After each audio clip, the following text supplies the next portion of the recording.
এমন একটা aloe vera gel খুঁজছিলাম যেটা কিনা একটু রং চং থাকবে না।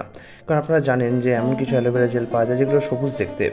প্রথমে আমি কী করলাম, ভাবলাম হচ্ছে অ্যালোভেরা গাছ পুঁতবো, নিয়ে সেই গাছটা কেটে নেব, নিয়ে কেটে নিয়ে সেখান থেকে জেল করবো। কিন্তু সেটা ইকোনমিক্যালি একদমই ভালো আইডিয়া ছিল না। আমি অ্যালোভেরা জেল যতই দেখছিলাম 300-350 টাকার বেশি দাম পাচ্ছিলাম না। যে পিওর যেটা দেখছেন, এই যে জেলটা দেখুন, একদম সাদা থকথকে জেল, একদম কালারলেস এবং পুরো অর্গানিক। এই জেলটার দাম নিয়েছে মাত্র 149 টাকা।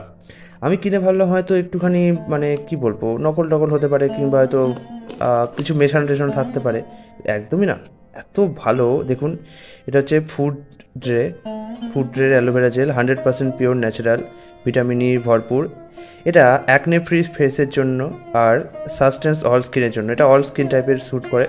যাদের মূলত অ্যাকনের সমস্যা আছে, অর্থাৎ মুখটা বেশি তেল তেল, তারা কিন্তু এটা খুব ভালো ব্যবহার করে। আমার মুখটা একটু অয়েলের স্কিন, তো আমি এটা ব্যবহার করে দেখলাম যে এত ভালো, প্রায় 1-1.5 ঘন্টা কোনো অয়েল বেরোয় না। মানে আমি তো এরকম একটা জিনিস খুঁজছিলাম যে এত অয়েলি স্কিন হয়ে যায়। আর এটাকে মূলত আপনি দেখতে পাচ্ছেন, এখানে লেখা আছে aloe vera gel has been used as a quintessential remedy for clean bright and revitalize skin. Aloe vera জেলের বৈশিষ্ট্য হচ্ছে এটা যে আমাদের স্কিনের টেক্সচার, যেখানে অয়েল বেরোয় না, সেই অয়েলটাকে কন্ট্রোল করে, মানে অয়েলকে সহজে বেঁধে দেয় না। এছাড়াও এটা একটা স্কুলিং এজেন্ট হিসাবে কাজ করে এবং স্কিনটাতে প্রচুর একটা সফট করে। ইট ব্রাইটনেস কমপ্লেকশন, এটা স্কিনকে ফর্সা করে। হেল্পস রিমুভ ডার্ট অ্যান্ড ইম্পিউরিটিভ, স্কিনের মধ্যে যে নোংরা আবর্জনা ময়লা জমে থাকে সেগুলোকে দূর করতে সাহায্য করে। গিভস ন্যাচারাল গ্লো টু স্কিনকে একটা ন্যাচারাল যে একটা হালকা গ্লো সেটা দিতে সাহায্য করে, যাতে অনেকে আজকাল মেকআপ লাগায়, সেটা অতটা দরকার হয় না। হেল্পস প্রিভেন্ট অ্যাকনে কমাতে সাহায্য করে।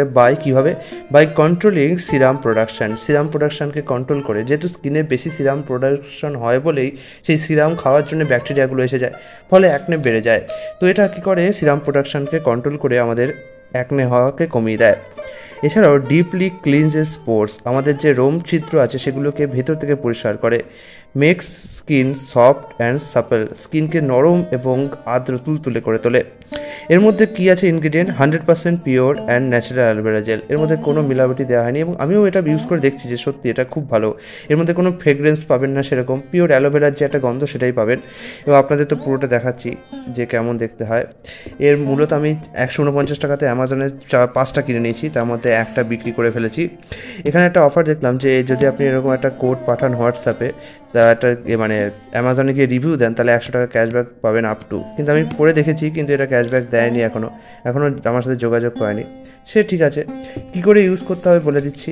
অ্যালোভেরা জেল ইউজ করতে গেলে প্রথমে আপনাকে একটা টোনার ইউজ করতে হবে মুখে হালকা। আমি ডাবার গুলাবেরি টোনার ইউজ করি, অথবা আমার ভাই ইউজ করেছে গুড ভাইবসের এই রোজ শিপস টোনারটা। দুটোই ভালো, কিন্তু আমি প্রেফার করি ডাবার গুলাবরি, কারণ এটা বেশ সস্তাও হয় এবং এর মধ্যে অত কিছু ইনগ্রিডিয়েন্ট মেশানো হয়নি। টোনার ইউজ করার পর এই অ্যালোভেরা জেলটা কতটা নিতে হবে দেখাচ্ছি। 2 আঙুলে এই যেটুকু উঠলো এটুকু ইউজ করতে হবে। গালে, মাথায় মানে কপালে এবং থুতনিতে দিয়ে ভালো করে ম্যাসাজ করবেন, তাহলেই হয়ে যাবে। আর একটুখানি যদি থাকে, তাহলে হাতে লেগে থাকে, সেটা গলায় ম্যাসাজ করে নেবেন, গলায় এবং ঘাড়ে, তাহলেই হবে। এবার কি করতে হবে, এবার অ্যালোভেরা জেল যখন দেওয়া হয়ে গেছে তখন আপনাদের একটা সিরাম ইউজ করতে হবে। সিরামটা তারা ইউজ করবেন যাদের বেনলি অ্যাকনে স্কার আছে বা বেশি বলিরেখা দেখা দিয়েছে। আমি সিরাম হিসাবে বেনলি ইউজ করি হচ্ছে নাইসিনামাইডের এই 20% সিরামটা, ফেস সিরামটা। এটা মিনিমালিস্টের এবং এটা বেশ দামিও খুব, কিন্তু এটা খুব ভালো কাজ করে। এটা আমি এক গালে 1 ফোঁটা, ওই গালে আর 1 ফোঁটা, আর কপালে 1 ফোঁটা নিয়ে তারপরে মেখে নেওয়া হয়। তো এইভাবে এই সিরামটাকে ইউজ করতে হবে। তাহলে আজকের ভিডিও আপনাদের কেমন লাগলো নিচে অবশ্যই মন্তব্য করবেন। আর কিছু যদি জানার থাকে, তাহলে আপনি যদি মন্তব্য অংশে জিজ্ঞেস করেন, তাহলে অবশ্যই আমি আপনাকে সেই প্রশ্নের উত্তর দেওয়ার চেষ্টা করব। এরকম আরও কিছু ভিডিও এই চ্যানেলে আমি নিয়ে আসি, সেগুলো আপনি একবার চেক আউট করতে পারেন। আগামীকাল আবার দেখা হচ্ছে। আজকের জন্য বিদায়।